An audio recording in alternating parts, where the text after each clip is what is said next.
عدل میں رسول صلی اللہ علیہ وسلم سے حاصل شدہ پیغام۔ بسم اللہ الرحمن الرحیم۔ محترم ناظرین و حاضرین، السلام علیکم۔ عدل میں رسول صلی اللہ علیہ وسلم کے سلسلے میں آج پیغام نمبر 3 یا تیسرا پیغام نشر کیا جا رہا ہے۔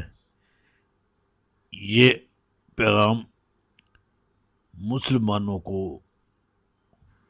اسلام کے حوالے سے خطاب کرتے ہوئے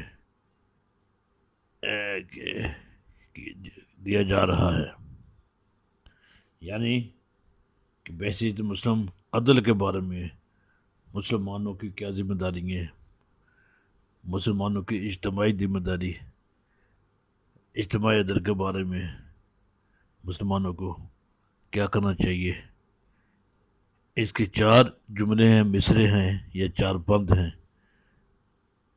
ان کو سنیے اور آگے بھی شیئر کیجیے۔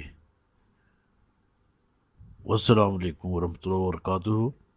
سنیے پیغام نمبر 3۔